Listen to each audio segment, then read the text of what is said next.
everybody, welcome to Freaky Friday. Happy St. Patrick's Day.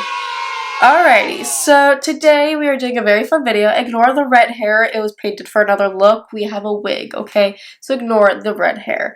But today we're doing a very fun video. We are doing an evil leprechaun. But we are talking about the stories of the leprechaun, the origin story of the leprechaun. Today is St. Patrick's Day, so I thought it would be so perfect to post about leprechauns on St. Patrick's Day, about Freaky Friday, and honestly I learned a lot, so I'm very excited to do this look, and if you are too, then keep on watching.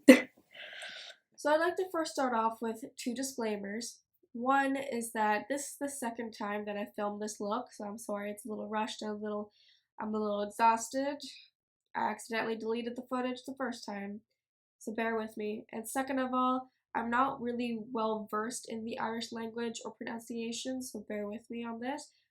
I got this information from the internet, so bear with me. Leprechauns. They are figures in Irish folklore who guard the hidden treasure. They are known as small and incredibly agile male fairies or goblins.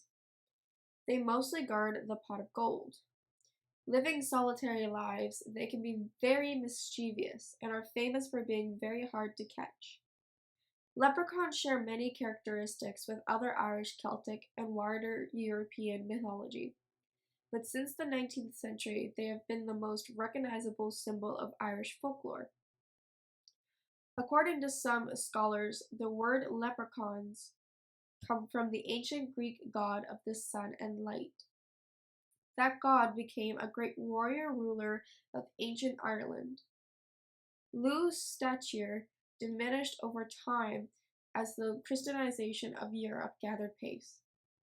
He was eventually transformed into Lu Cromain, meaning stooping Lu, as he now inhabited the underground world of Sith, where all the other gods were regulated to as the people forgot their traditions and embraced new religions.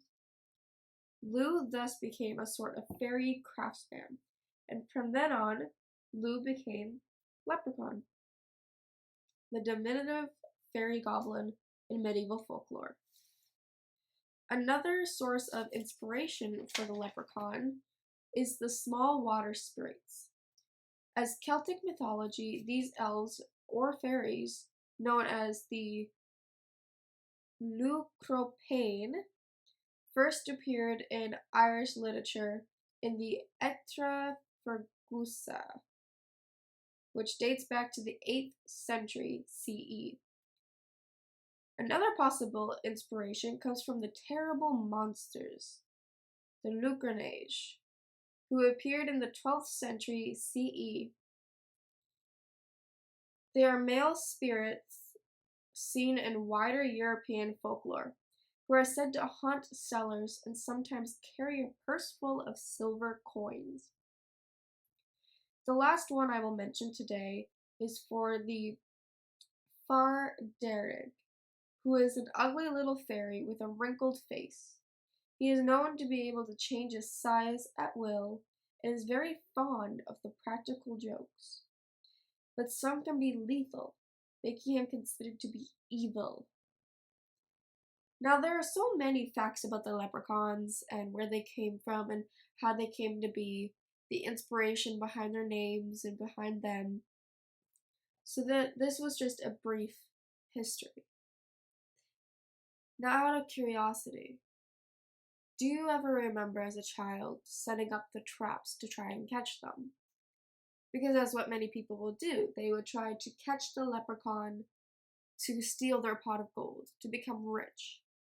Now, the tradition is if you catch the leprechaun, you have to keep an eye on him, because the minute you lose that sight of him, you will lose that sight of the gold. Did you ever catch a leprechaun when you were younger? Did you ever set a trap? I'd love to know. I hope you learned something with this brief history of the leprechauns and where their names possibly oriented from.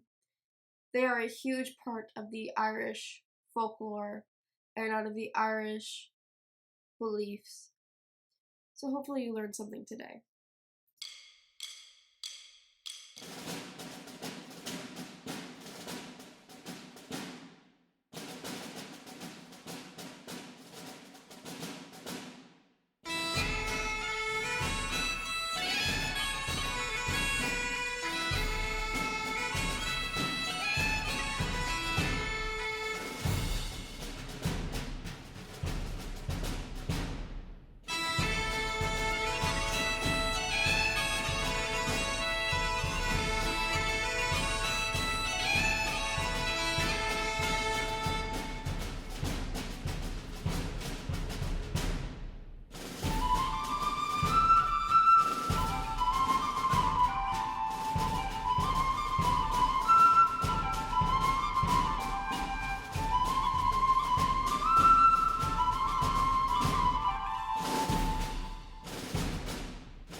And here's the final look. I really hope you enjoyed this video, and if you did, please give a thumbs up, comment down below if you believe leprechauns exist, and yeah, just what do you do on St. Patrick's Day? I don't do anything. I mean, I'm going to be working on St. Patrick's Day, and I'll wear green.